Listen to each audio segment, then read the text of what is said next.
Emmanuel সকলকে আজকে নিরধ্যানের নির্ধারিত বাইবেল অংশটি হলো যাত্রা পুস্তক 14 অধ্যায় 15 থেকে 31 পদ। প্রিয় ভাই ও বোনেরা, আমাদের জীবনে এমন অনেক সময় আসে যখন মনে হয় সামনে শুধু সমস্যা, পিছনে ভয় আর চারপাশে কোনো উপায় নেই। ঠিক এমন পরিস্থিতিতেই ইসরায়েল জাতি লোহিত সাগরের তীরে দাঁড়িয়েছিল। সামনে বিশাল সমুদ্র, পিছনে ফরনের শক্তিশালী সৈন্যবাহিনী। মানবীয় দৃষ্টিতে তাদের আর বাঁচার কোনো উপায় ছিল না। কিন্তু ঈশ্বর দেখিয়েছিলেন, যেখানে মানুষের পথ শেষ, সেখানে ঈশ্বরের পথ শুরু হয়। ঈশ্বর চান আমরা ভয়ের পরিবর্তে বিশ্বাস নিয়ে এগিয়ে যাই। ঈশ্বর মোশিকে বললেন, তুমি কেন আমার কাছে ক্রন্দন করিতেছ? ইসরায়েল সন্তানদের বলো, তাহারা যেন অগ্রসর হয়। এটি একটি গুরুত্বপূর্ণ শিক্ষা। কখনো কখনো আমরা শুধু সমস্যার কথাই বলি, কিন্তু ঈশ্বর বলেন এগিয়ে যাও। বিশ্বাস মানে সব উত্তর জানা নয়, বিশ্বাস মানে ঈশ্বরের উপর নির্ভর করে সামনে এগিয়ে যাওয়া। পরীক্ষার চাপ, চাকরির অনিশ্চয়তা, পারিবারিক সমস্যা, এসবের মাঝেও ঈশ্বর বলেন এগিয়ে যাও। আমরা যখন তার উপর নির্ভর করি, তখন তিনিই পথ খুলে দেন। ঈশ্বর তার সন্তানদের রক্ষা করেন। ঈশ্বরের দূত এবং মেঘের স্তম্ভ ইসরায়েলীয়দের পিছনে পিছনে গিয়ে দাঁড়ালো, ফলে মিশরীয়রা তাদের কাছে আসতে পারল না। এখানে আমরা দেখি যে ঈশ্বর শুধু পথ দেখান না, তিনি আমাদের রক্ষাও করেন। অনেক সময় আমরা বুঝতেই পারি না কত বিপদ থেকে ঈশ্বর আমাদের রক্ষা করেছেন।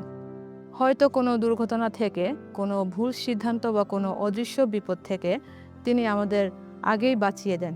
যখন আমরা ঈশ্বরের সন্তান হিসেবে চলি, তখন তিনি আমাদের ঢাল হয়ে দাঁড়ান। ঈশ্বর অসম্ভবকে সম্ভব করেন। মোশে তার হাত সমুদ্রের উপর প্রসারিত করলেন, আর ঈশ্বর প্রবল পূর্ব বাতাস দিয়ে সমুদ্রকে দুভাগে ভাগ করে দিলেন। ইসরায়েলীয়রা শুকনো জমির উপর দিয়ে পার হয়ে গেল। যা মানুষের পক্ষে অসম্ভব ছিল, ঈশ্বর তা সম্ভব করলেন। আজও আমাদের জীবনে অনেক লোহিত সাগর আছে। অসম্ভব বলে মনে হওয়া সমস্যা, ভেঙে যাওয়া সম্পর্ক, আর্থিক সংকট, ভবিষ্যতের অনিশ্চয়তা। ঈশ্বর আজও সে একই ঈশ্বর। তিনি চাইলে অসম্ভব পরিস্থিতিতেও নতুন পথ খুলে দিতে পারেন। আমরা সমস্যার আকার নয়, ঈশ্বরের শক্তির দিকে তাকাবো। ঈশ্বরের বিজয় আমাদের বিশ্বাসকে আরও দৃঢ় করে। ঈশ্বর ইসরায়েলকে রক্ষা করলেন এবং মিশরীয় বাহিনী সমুদ্রে ডুবে গেল।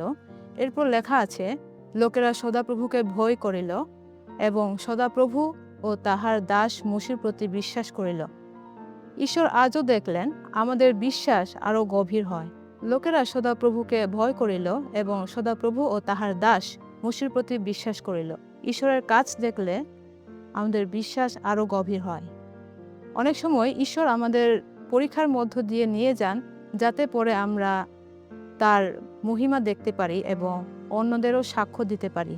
আজকের এই অংশ থেকে আমরা 4টি বিষয় শিখলাম। ভয়ের নয়, বিশ্বাসের সাথে এগিয়ে যেতে হবে। ঈশ্বর তার সন্তানদের সর্বদা রক্ষা করেন। অসম্ভব পরিস্থিতিতেও ঈশ্বর পথ তৈরি করেন। ঈশ্বরের বিজয় আমাদের বিশ্বাসকে আরও দৃঢ় করে। হয়তো আজ আপনার জীবনেও একটি লোহিত সাগর রয়েছে। হয়তো মনে হচ্ছে কোনো পথ নেই, কিন্তু মনে রাখবেন, তিনি সমুদ্রের মাঝখানে পথ তৈরি করেছিলেন। তিনি আজও পরিবর্তন হননি। তিনি এখনো আমাদের জীবনে অসম্ভবকে সম্ভব করতে পারেন। আমরা যেন পরিস্থিতির দিকে নয়, ঈশ্বরের দিকে তাকাই। কারণ মানুষের কাছে যা অসম্ভব, ঈশ্বরের কাছে তা সম্ভব। তাই আজও তিনি তার আহ্বান, ভয় করো না, বিশ্বাস নিয়ে অগ্রসর হও। ঈশ্বর তোমার জন্য পথ প্রস্তুত করবেন। আমেন।